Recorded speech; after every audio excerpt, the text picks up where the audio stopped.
कहते हैं लातों के भूत बातों से नहीं मानते। Nawab Malik Arthur road jail में है और आज ईडी के सामने बड़े बड़े खुलासे नवाब मलिक ने किए हैं। और नवाब मलिक ने जिस तरीके से जो खुलासे किए आपको बताएंगे। और एनसीपी से दाऊद इब्राहिम के गुर्गों का संबंध पूरी तरीके से कबूल करा है। वो एनसीपी का बड़ा नेता कौन है और किस तरीके से दाऊद इब्राहिम अपने नेटवर्क को चला रहा है और कितने दिनों से नवाब मलिक दाऊद के गुर्गों से मिले हैं, ये तमाम चीजें कबूलनामे में नवाब मलिक ने स्वीकार लिया। इसमें शरद पवार की सम्मिलित पूरी तरीके से यहां पे निकल करके बात आ रही है। अब यहां पे जो मामला है पूरा तरीके से अब सिचुएशन जो है वो हार्ड हो चुका है, क्योंकि नवाब मलिक अब तोते की तरह टर टर बोलने लगे हैं। क्योंकि इससे पहले ये कॉपरेट नहीं कर रहे थे ईडी को, और अब ईडी जिस तरीके से इनसे सवाल कर रही है और इन तमाम आरोप पे अब नवाब मलिक की भी पूरी तरीके से अब बयान आने लगी है, कबूलनामा आने लगी है।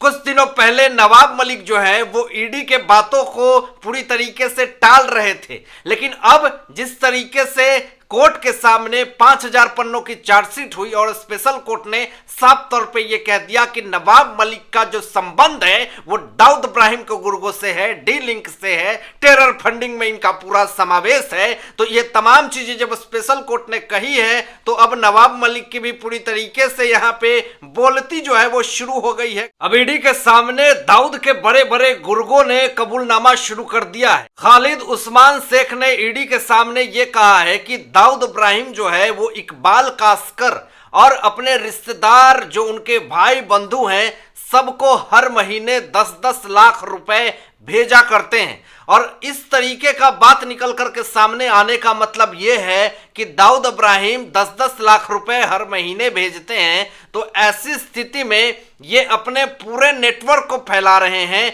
ये खालिद उस्मान शेख ने इकबाल कास्कर जो कि अभी गिरफ्तार है, खालिद उस्मान शेख भी गिरफ्तार है, लेकिन ये बात जिस तरीके से आई है निकल करके सामने, इससे तो दाऊद इब्राहिम डी लिंक का पूरा पर्दाफाश हो रहा है। अब यहां पे आपको बता दें कि खालिद उस्मान शेख, इकबाल कास्कर और अली शाह पारकर जो कि हसीना पारकर का बेटा है, ये तमाम लोगों ने अब नवाब मलिक महाराष्ट्र के कैबिनेट मंत्री, एनसीपी नेता, जो वही पूरी तरीके से मैं लड़ूंगा, मैं डरूंगा नहीं, मैं झुकूंगा नहीं, आज ये तमाम आरोपों में फंसे हुए हैं। और इन तमाम लोगों ने अब बयान दे दिया है नवाब मलिक के खिलाफ कि किस तरीके से नवाब मलिक जो है इनका संबंध दाऊद इब्राहिम से है। यहाँ पे हसीना पारकर जो कि दाऊद इब्राहिम की बहन है, उनके बेटे अलीशा पारकर ने तो ये कबूल कर लिया और ये कहा कि सरदार वली खान, सलीम पटेल और हसीना पारकर मेरी माताश्री,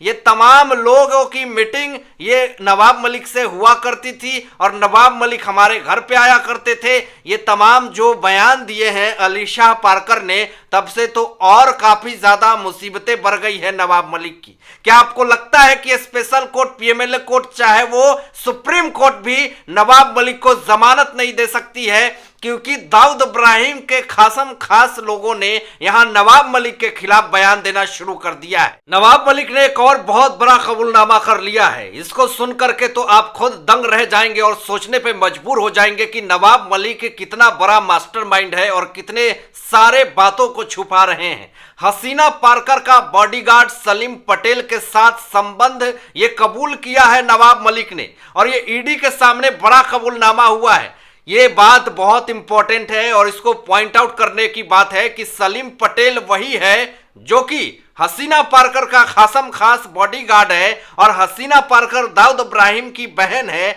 और ये सलीम पटेल जो है वो एनसीपी का कार्यकर्ता है। ये बात बहुत ही इंपॉर्टेंट है दोस्तों। एनसीपी का कार्यकर्ता रह चुका है दाऊद इब्राहिम का पूरी गुर्गा। एनसीपी कार्यकर्ता सलीम पटेल ने मिलकर के हसीना पारकर के साथ मिलकर के नवाब मलिक के साथ संबंध करें। एनसीपी पार्टी जिस तरीके से अब दाऊद इब्राहिम के गुर्गों से पूरा मिला हुआ है, ये तमाम चीजें तो खुद नवाब मलिक कह रहे हैं। चंद्रकांत त्रिपाठी के नेतृत्व में काम कर रहे थे सलीम पटेल, ये भी कबूल किया है। 20 मई 2022 को स्पेशल कोर्ट ने संज्ञान ले लिया था और ये बात पूरी तरीके से कही थी कि नवाब मलिक ने जानबूझ करके दाऊद इब्राहिम के गुर्गों के साथ मिल करके गोवा वाला कुर्ला वाला जो बिल्डिंग है, कंपाउंड है, उसको हड़पने की कोशिश करी, अपने पद का गलत प्रयोग किया। दाऊद इब्राहिम के गुर्गों से साथ मिल करके सलीम पटेल, सरदार खान और हसीना पारकर, ये सब से मिल करके मुनीरा पलंबर के साथ धोखाधड़ी करी और 100 करोड़ के जमीन को हड़प लिया।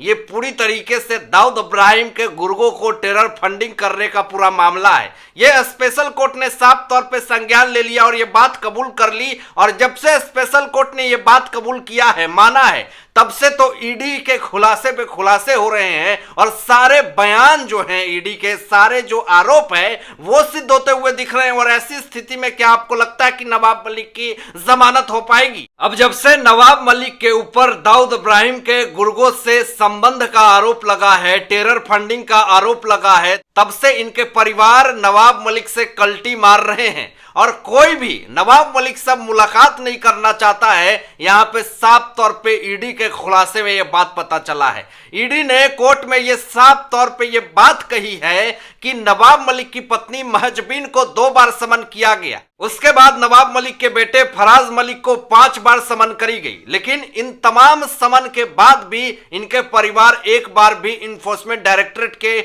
ऑफिस में नहीं आए। आखिर क्या बात हो सकता है? आखिर किस तरह की मजबूरी हो सकती है? आखिर किस तरह की समस्याएं हो सकती है? आखिर क्यों ईडी के सवालों का जवाब नवाब मलिक की पत्नी महजबीन और उनके बेटे फराज मलिक नहीं दे पा रहे हैं? इसका तो साफ तौर पे ये पता चलता है कि नवाब मलिक के परिवार जो है वो पूरी तरीके से डरे हुए हैं, सहमे हुए हैं कि कहीं अगर ईडी के दफ्तर में जाएंगे और कुछ सवाल पूछे जाएंगे और अगर उसका जवाब हमारे पास नहीं रहा तो फिर ईडी हमें भी धर दबोचेगी, जैसे कि नवाब मलिक को धर दबोची है। और जिस एनर्जी के साथ नवाब मलिक जेल में गए थे, आज उनकी पूरी एनर्जी जो है वो खत्म होती हुई दिख रही है। सारे एनर्जी खत्म हो चुके हैं। उन्होंने अपने आप को ऐसा लग रहा है कि मान लिया है कि मैं आरोपी हूं, क्योंकि सारे आरोप अब कहीं ना कहीं सिद्ध होते हुए दिख रहे हैं। एनसीपी अध्यक्ष शरद पवार ने ही ये बात कही थी कि स्पेशल कोर्ट ने जो दाऊद इब्राहिम के गुर्गों से डी लिंक से कनेक्शन की बात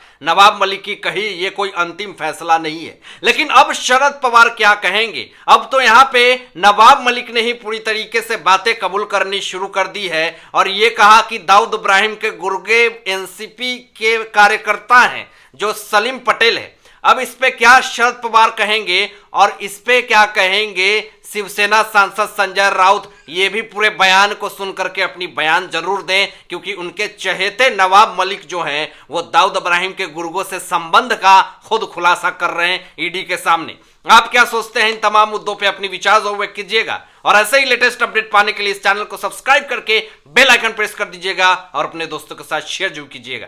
thanks for watching my videos. जय हिंद।